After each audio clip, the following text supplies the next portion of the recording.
முதல் வாசகம் இறைவாக்கினர் எசாயா நூலிலிருந்து வாசகம். அதிகாரம் 52. இறை வார்த்தைகள் 7-10 முடிய.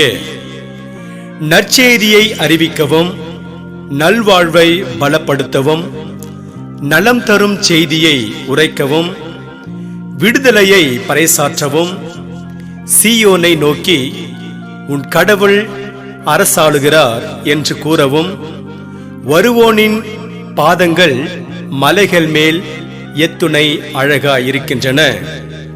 இதோ உன் சாமக்காவலர் குரல் எழுப்புகின்றனர். அவர்கள் அக்களித்து ஒருங்கே ஆரவாரம் செய்கின்றனர். ஆண்டவர் சீயோனுக்கு திரும்பி வருவதை அவர்கள் தம் கண்ணாலேயே காண்பர். எருசலேமின் பாழ் இடங்களே, ஒருங்கே ஆர்ப்பரித்து பாடுங்கள். ஆண்டவர் தம் மக்களுக்கு ஆறுதல் அளித்துள்ளார். எருசலேமுக்கு மீட்பு வழங்கியுள்ளார். பிற இனத்தார் அனைவரின் கண்களும் காண ஆண்டவர் தம் தூய புயத்தினை திறந்து காட்டியுள்ளார். மண்ணுலகின் எல்லைகள் யாவும் நம் கடவுள் அளிக்கும் மீட்பை காணும்.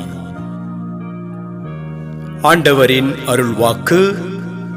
இறைவனுக்கு நன்றி. பதிலுரை பாடல். பல்லவி. உலகெங்கும் சென்று படைப்பிற்கெல்லாம் நற்செய்தியை பறைசாற்றுங்கள். பிற இனத்தாரே, நீங்கள் அனைவரும் ஆண்டவரை போற்றுங்கள். மக்களினத்தாரே, நீங்கள் அனைவரும் அவரை புகழுங்கள். பல்லவி. உலகெங்கும் சென்று படைப்பிற்கெல்லாம் நற்செய்தியை பறைசாற்றுங்கள். ஏனெனில் ஆண்டவர் நமக்கு காட்டும் மாறாத அன்பு மிக பெரியது. அவரது உண்மை என்றென்றும் நிலைத்துள்ளது. பல்லவி. உலகெங்கும் சென்று படைப்பிற்கெல்லாம் நற்செய்தியை பறைசாற்றுங்கள். இரண்டாம் வாசகம். திருத்தூதர் பவுல் எபேசியருக்கு எழுதிய திருமுகத்திலிருந்து வாசகம். அதிகாரம் 2. இறை வார்த்தைகள் 19-22 முடிய. சகோதர சகோதரிகளே, இனி நீங்கள் அந்நியர் அல்ல, வேற்று நாட்டினரும் அல்ல, இறைமக்கள் சமுதாயத்தின் உடன் குடிமக்கள், கடவுளின் குடும்பத்தை சேர்ந்தவர்கள். திருத்தூதர்கள், இறைவாக்கினர்கள் ஆகியோர்களை அடித்தளமாகவும் கிறிஸ்து இயேசுவை மூளைக்கல்லாகவும் கொண்டு அமைக்கப்பட்ட கட்டடமாயிருக்கிறீர்கள். கிறிஸ்துவின் உறவில் கட்டடம் முழுவதும் இசைவாக பொருந்தி ஆண்டவருக்கென்று தூய கோவிலாக வளர்ச்சி பெறுகிறது. நீங்களும் அவரோடு இணைந்து தூய ஆவி வழங்கிய கடவுளின் உறைவிடமாக கட்டப்பட்டு வருகிறீர்கள். ஆண்டவரின் அருள்வாக்கு. இறைவனுக்கு நன்றி. அல்லேலூயா, அல்லேலூயா. நீ என்னை கண்டதால் நம்பினாய், காணாமலே நம்புவோர் பேறு பெற்றோர். அல்லேலூயா. ஆண்டவரே, நற்செய்தியை தகுந்த முறையில் எடுத்து சொல்ல என் உள்ளத்தையும் உதட்டையும் தூய்மையாக்கும். நற்செய்தி வாசகம். யோவான் எழுதிய தூய நற்செய்தியிலிருந்து வாசகம். அதிகாரம் 20. இறை வார்த்தைகள் 24-29 முடிய. 12 ஒருவரான திதிம் என்னும் தோமா இயேசு வந்தபோது அவர்களோடு இல்லை. மற்ற சீடர்கள் அவரிடம், ஆண்டவரை கண்டோம் என்றார்கள். தோமா அவர்களிடம், அவருடைய கைகளில் ஆணிகளால் ஏற்பட்ட தழும்பை பார்த்து அதில் என் விரலை விட்டு அவர் விலாவில் என் கையை இட்டாலன்றி நான் நம்ப மாட்டேன் என்றார். 8 நாட்களுக்கு பின் அவருடைய சீடர்கள் மீண்டும் உள்ளே கூடியிருந்தார்கள். அன்று தோமாவும் அவர்களோடு இருந்தார். கதவுகள் பூட்டப்பட்டிருந்தும் இயேசு உள்ளே வந்து அவர்கள் நடுவில் நின்று, உங்களுக்கு அமைதி உரித்தாகுக என்று வாழ்த்தினார். பின்னர் அவர் தோமாவிடம், இதோ என் கைகள், இங்கே உன் விரலை இடு, உன் கையை நீட்டி என் விலாவில் இடு, ஐயம் தவிர்த்து நம்பிக்கை கொள் என்றார். தோமா அவரை பார்த்து, நீரே என் ஆண்டவர், நீரே என் கடவுள் என்றார். இயேசு அவரிடம், நீ என்னை கண்டதால் நம்பினாய், காணாமலே நம்புவோர் பேறு பெற்றோர் என்றார். கிறிஸ்து வழங்கும் நற்செய்தி. கிறிஸ்துவே உமக்கு புகழ். நற்செய்தி வாக்கினால் என்னுடைய பாவங்கள் அகல்வதாக. ஆமென். இயேசுவில் எனக்கு பிரியமான சகோதர சகோதரிகளே, இந்தியாவின் திருத்தூதர் என அழைக்கப்படுகின்ற புனித தோமாவின் திருநாளை இன்று நாம் கொண்டாடி மகிழ்கின்றோம். திருத்தூதர் தோமா வழியாக நம் நாட்டின் முன்னோர்கள் இயேசுவின் விழாவுக்குள் தங்கள் கைகளையும் இயேசுவின் கைகளில் தங்கள் விரல்களையும் இட்டார்கள் என நினைக்கும் போது நமக்கு வியப்பாக இருக்கிறது. இயேசு கிறிஸ்துவுக்கும் இந்தியாவுக்குமான இணைப்பு கோடு புனித தோமாதான். இயேசுவின் இறப்புக்கு பிறகு திருத்தூதர்கள் 3 நிலைகளில் செயல்படுகிறார்கள். ஒன்று, யூதர்களுக்கு பயந்து, அதாவது தங்களுக்கும் தண்டனை வழங்கப்பட்டு விடுமோ என்று பயந்து பூட்டிய அறைக்குள் இருக்கிறார்கள். இது பெரும்பாலும் எருசலேமில் உள்ள திருத்தூதர்களின் செயல்பாடாக இருந்திருக்கும். இரண்டாவது, எருசலேமை விட்டு வெளியே சென்றவர்கள், தங்கள் சொந்த ஊரான கலிலேய பகுதிக்கு சென்றவர்கள் மீண்டும் தங்கள் மீன் பிடிக்கும் தொழிலில் அவர்கள் ஈடுபட்டார்கள். மூன்றாவது, புனித தோமாவோ மக்களோடு மக்களாக நடமாடிக் கொண்டிருக்கிறார். புனித தோமா பற்றி யோவான் நற்செய்தியாளரே அதிகமான குறிப்புகளை இங்கே தருகிறார். லாசரின் இறப்பு செய்தி கேட்டு இயேசு புறப்பட தயாரானவுடன் அவருடைய திருத்தூதர்கள் தயக்கம் காட்டுகிறார்கள். ஆனால் தோமா, நாமும் செல்வோம், அவரோடு இறப்போம் என்று துணிகிறார். இயேசுவின் இறப்பை இது முன்னுரைப்பதுடன் இறப்பிலும் இயேசுவோடு உடனிருக்க வேண்டும் என்ற அவருடைய விருப்பத்தை நமக்கு எடுத்துரைக்கிறது. தொடர்ந்து இறுதி இராவுணவுக்கு பின் இயேசு வழங்கிய பிரியாவிடை உரையில், ஆண்டவரே, நீர் எங்கே போகிறீர் என்றே எங்களுக்கு தெரியாது. அப்படி இருக்க நீர் போகும் இடத்துக்கான வழியை நாங்கள் எப்படி தெரிந்து கொள்ள இயலும் என்று கேட்கிறார் தோமா. அவருக்கு விடையளிக்கின்ற இயேசு, வழியும் உண்மையும் வாழ்வும் நானே என அறிக்கையிடுகிறார். நானே என்ற வார்த்தை இங்கே முதன்மையாகிறது.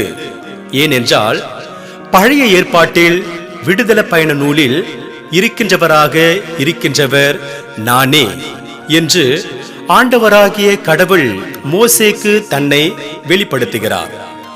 இறுதியாக இன்றைய நற்செய்தி வாசகத்தில் ஆண்டவர் என்ற வார்த்தையை மையமாக வைத்து நிகழ்வு நகர்கிறது. ஆண்டவரை கண்டோம் என திருத்துதர்கள் தோமாவிடம் சொல்கிறார்கள். அவருடைய கைகளில் ஆணிகளால் ஏற்பட்ட தழும்பை பார்த்து என்று எந்த ஒரு தலைப்பும் இல்லாமல் அவர் என்று இயேசுவை அழைக்கிறார். ஆனால் இயேசு தோன்றி, இதோ என் கைகள் என்று சொன்ன அடுத்த நொடி சரணாகதி அடைகிறார் தோமா.